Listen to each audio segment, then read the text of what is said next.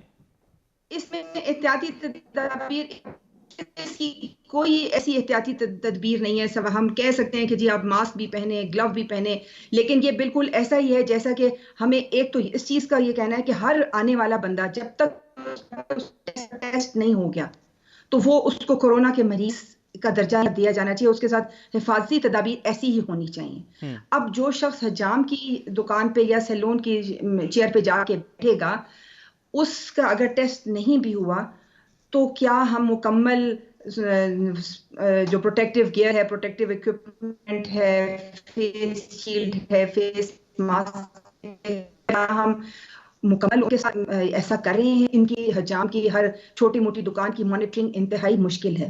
تو جو اس کام کی مانیٹرنگ مشکل ہے اس کو کرنے کی اجازت ہی نہیں ہونی چاہیے۔ یہ ایک ایسا پوائنٹ ہے جس پہ میں سمجھتی ہوں کہ اگر حکومت کو سختی کرنی پڑے تو دیکھیں، پلمبر کے لیے ہم کہہ سکتے ہیں کہ کریں، موٹر میکینک کی دکان وہ آئے کام کریں، اپنا کام کر رہے ہیں، ہاتھوں پہ گلو پہن لیں، ماسک پہن لیں، لوگوں کے قریب انہوں نے نہیں جانا۔ لیکن جو ہیومن ہینڈلنگ ہے تو پھر ہیلتھ کیئر ورکر میں اور حجام میں کوئی فرق نہیں رہ جاتا۔ صحیح۔ اچھا ڈاکٹر صاحب، اسی کے ساتھ آپ بالکل وضاحت فرما رہی ہیں کہ اس حوالے سے سختی برتنے کی ضرورت ہے، اس طرح کا مانیٹرنگ سیل بنانا چاہیے، ایک ٹیم تشکیل دینی چاہیے جو وہاں پر تمام تر چیزوں کو دیکھ سکے، چیک اینڈ بیلنس رکھ سکے۔ لیکن ایک اور سوال یہ کہ جب لاک ڈاؤن میں نرمی آئی ہے تو لاک ڈاؤن میں نرمی کے ساتھ ہی ہم نے دیکھا ہے کہ جو ٹیسٹ کیے جا رہے تھے پہلے، اگر روزانہ کی بنیاد پر 500 ٹیسٹ ہو رہے تھے، 1000 ٹیسٹ ہو رہے تھے، تو ان کی ریشو اب کم ہو گئی ہے۔ تو آپ کیا سمجھتی ہیں کہ جب یہ ٹیسٹ ہوں گے نہیں اور جب ایک دم سے دوبارہ ٹیسٹ کرنا ہم شروع کریں گے تو اس سے بھی کورونا کے کیسز زیادہ سامنے آ سکتے ہیں، یہ تعداد بڑھ سکتی ہے؟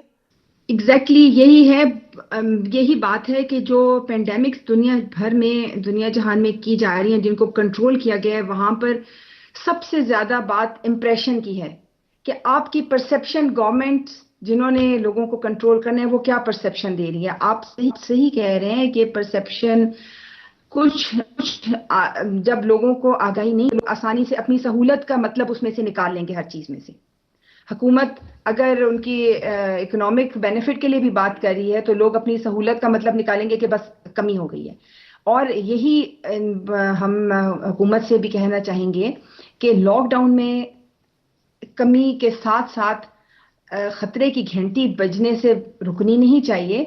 اور جو ہم کہہ رہے ہیں کہ اگر چند ایسے پروجیکٹس ہیں یا بزنسز ہیں جن کو کھولنے کی اجازت ہونی چاہیے، صرف چند کو سپورٹ کرنے کی ضرورت ہے، تو ان میں سے جیسے ہم پہلے بات کر رہے تھے جو لوگ ہیومن باڈی کے ساتھ قریبی رابطے میں آتے ہیں، ان میں حجام سب سے زیادہ ہیں۔ سو اگر ایسا نہیں ہوگا تو آپ صحیح کہہ رہے ہیں کہ ہمارے معاشرے میں یہ جو تعداد ہے، یہ ٹیسٹ بڑھیں یا نہ بڑھیں، کیسز کی تعداد بڑھ جائے گی۔ ٹھیک، بہت شکریہ. اور برگیڈیئر ریٹائرڈ پروفیسر نائلہ اعظم صاحبہ میرے ساتھ ویڈیو لنک کے ذریعے موجود تھیں. اور کرونا کیسز کی تعداد بڑھ سکتی ہے. حکومت کی طرف سے اجازت تو دے دی گئی ہے. جس طرح سے لوگوں کا کاروبار زندگی معطل ہو گیا تھا, لوگوں کا روزگار اس سے جو ہے متاثر ہو رہا تھا, اس کو مد نظر رکھتے ہوئے حکومت کی جانب سے اجازت دی گئی کہ الیکٹریشین, پلمبر, درزی اور حجام جو ہیں وہ اپنے کاروبار کو اسی طرح سے جاری رکھ سکتے ہیں. لیکن یہ وہ لوگ ہیں جو ڈائریکٹلی لوگوں کے ساتھ کانٹیکٹ میں ہیں, خاص طور پر جو باربرز ہیں, جو سیلون ہیں, وہاں پر جو اکوپمنٹ ہے اس کو اسٹیرلائز کرنا بہت زیادہ ضروری ہے. لیکن وہ حجام یا وہ باربر جو چھوٹے علاقوں میں بیٹھے ہیں, پاش ایریاز میں نہیں بیٹھے, وہ اس طرح سے اسٹیرلائز نہیں کرتے, وہ انہی اکوپمنٹس کو مختلف لوگوں پر استعمال کرتے ہیں, تو اس سے یہ وبا مزید پھیل سکتی ہے. آپ کو نہیں پتا کہ جو شخص, جو کلائنٹ آپ کے پاس آ رہا ہے وہ کورونا سے متاثر ہو سکتا ہے اور آپ کے ذریعے وہ اور دیگر لوگوں تک بھی یہ بیماری پھیل سکتی ہے. تو حکومت کو چاہیے اجازت دی ہے, لیکن اس حوالے سے چیک اینڈ بیلنس رکھنا بھی ضروری ہے. حکومت کو چاہیے کہ اس حوالے سے دیکھیں کہ کیا تمام تر احتیاطی تدابیر کو مد نظر رکھا جا رہا ہے, اور خاص طور پر جو پبلک ہے, جو اس ٹائم مجھے دیکھ رہے ہیں لوگ, احتیاطی تدابیر کو مد نظر رکھیں. لاک ڈاؤن میں نرمی کرنے کا ہرگز یہ مقصد نہیں ہے کہ اس وبا پر قابو پا لیا گیا ہے. ہم دیکھ رہے ہیں کہ مارکیٹس میں اسی طرح سے رش پھر سے بڑھتا جا رہا ہے. لوگ احتیاطی تدابیر کو مد نظر نہ رکھتے ہوئے باہر نکل رہے ہیں. اگر آپ احتیاطی تدابیر کو مد نظر نہیں رکھیں گے تو آپ اپنے ساتھ ساتھ پوری سوسائٹی کو بھی نقصان پہنچا سکتے ہیں, آپ اپنے ساتھ ساتھ دیگر لوگوں کو بھی متاثر کر سکتے ہیں. تو احتیاط برتیے, یہ ضروری ہے, فاصلہ رکھنا بہت زیادہ ضروری ہے. تو یہاں پر بریک لیتے ہیں, بریک کے بعد واپس آتے ہیں. اور اسی وبا کے پیش نظر ہم نے دیکھا ہے کہ کسان بھی بہت زیادہ پریشانی کا شکار نظر آ رہے ہیں.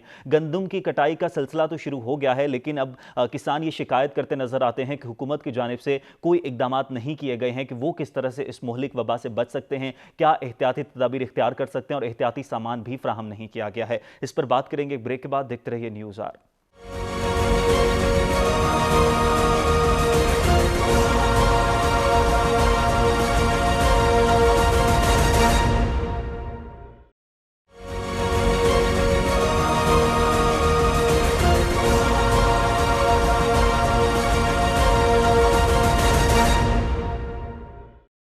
آلریڈ جی, ویلکم بیک. بریک کے بعد واپس آنے کا شکریہ. گندم کی کٹائی کا آغاز ہو گیا ہے, لیکن جس طرح سے ملک میں لاک ڈاؤن کی صورتحال ہے اور جس طرح سے پوری دنیا کو کورونا نے اپنی لپیٹ میں لیا ہوا ہے, تو نہ صرف گندم کی کٹائی بلکہ دیگر معاملات زندگی بھی متاثر ہو رہے ہیں. لیکن گندم کا سیزن ہے تو گندم کی کٹائی بھی ضروری ہے. وزیر اعلیٰ پنجاب نے اس مہینے کے پہلے ہفتے میں ہی باقاعدہ طور پر آغاز کر دیا گندم کی کٹائی کا, اور احکامات جاری کر دیے گئے, اور یہ بھی کہا گیا کہ کسانوں کی حفاظت کے لیے تمام تر اقدامات کیے گئے ہیں اور تمام تر احتیاطی تدابیر کو مد نظر رکھتے ہوئے سامان بھی فراہم کیا گیا ہے. اور اس سال اگر بات کی جائے تو 45 لاکھ میٹرک ٹن گندم خریداری کا ہدف مقرر کیا گیا, اور گزشتہ سال کی بات کی جائے تو 40 لاکھ میٹرک ٹن ہدف مقرر کیا گیا تھا, لیکن 33 لاکھ میٹرک ٹن خریداری ہوئی تھی. گندم ہمارے ملک میں فوڈ سیکیورٹی کے لیے بہت اہمیت کی حامل ہے, کسان کے لیے سب سے بڑی کیش کراپ ہے. لیکن اس وقت ہم نے دیکھا ہے کہ اس سال سیزن کافی مختلف رہا. موسمیاتی تبدیلیوں کے پیش نظر جس طرح سے بارشیں بہت زیادہ ہوئیں, جس طرح سے یالہ باری ہوتی رہی, تو ہم نے دیکھا کہ کسان بھی یہ شکایت کرتے نظر آئے کہ ان کی فصل تباہ ہو گئی ہے, جس کے بعد حکومت کو انہیں اس حوالے سے ریلیف فراہم کرنا چاہیے. اور خاص طور پر جو سبسڈی دی گئی ہے اس سبسڈی میں کسانوں کو بھی حصہ دینا چاہیے تاکہ کسانوں کا جو نقصان ہوا ہے پورا ہو سکے. اور خاص طور پر جو گندم کی کٹائی کا آغاز ہوا ہے اور کورونا کے پیش نظر جو احتیاطی تدابیر کہی گئی ہیں, کسان یہ کہتے نظر آ رہے ہیں کہ ہمیں کوئی احتیاطی تدابیر کے مد نظر کوئی سامان فراہم نہیں کیا گیا, حکومت کی طرف سے کوئی اقدامات نہیں کیے گئے, پنجاب حکومت کی طرف سے کوئی اقدامات نہیں کیے گئے, وزیر اعلیٰ پنجاب کی جانب سے جو ہدایات جاری کی گئی تھی ان پر عمل درآمد بھی اس طرح سے نہیں ہو رہا. تو ہم اس پر تفصیل سے بات کریں گے کہ یہ جو نقصان ہو گیا ہے اس کا جو ہے وہ بھرپائی کس طرح سے ہو پائے گی, اور جو احتیاطی تدابیر ہیں ان کو کیا مد نظر رکھا جا رہا ہے, اور گندم کی کٹائی میں جو مشکلات درپیش ہیں ان مشکلات کا حل کیا ہے. پریزیڈنٹ پاکستان کسان اتحاد خالد محمود صاحب مجھے ٹیلی فون لائن پر جوائن کر چکے ہیں. خالد صاحب بہت شکریہ آپ کے وقت کا. سب سے پہلے تو میں آپ سے یہی جاننا چاہوں گا خالد صاحب کہ حکومت کی طرف سے کہا گیا کہ کرونا وبا کی پیش نظر جو کاشتکار, جو کسان گندم کی کٹائی کر رہے ہیں, خاص طور پر وہاں پر جو لیبر موجود ہے, ان کو احتیاطی تدابیر کے مد نظر تمام تر حفاظتی سامان مہیا کر دیا گیا. سامان کیا مہیا کیا گیا اور کیا کیا اقدامات کیے گئے ہیں حکومت کی طرف سے؟ دیکھیں جی, کاشتکار کو کوئی سامان مہیا نہیں کیا گیا. کاشتکار خود اپنی حفاظت, میں ان سے کاشتکاروں سے گزارش کروں گا کہ اپنی حفاظت خود کریں, اس وبا سے بچیں. حکومت کی طرف سے کوئی ماسک, کوئی سینیٹائزر, کوئی چیز بھی کاشتکار کو فراہم نہیں کی گئی. اور میں آپ کو عرض کرنا چلوں, اس دفعہ ہماری پنجاب میں تقریباً 1.60 کروڑ ایکڑ پہ گندم کاشت ہے, جس میں کافی یالہ باری سے بھی نقصان ہوا ہے, بارشوں سے بھی نقصان ہوا ہے. اس کے علاوہ دریائے چناب اور راوی میں پانی آیا, اس کی وجہ سے بھی نقصان ہوا ہے. تو کاشتکار کو کسی قسم کی کوئی سبسڈی نہیں ملتی.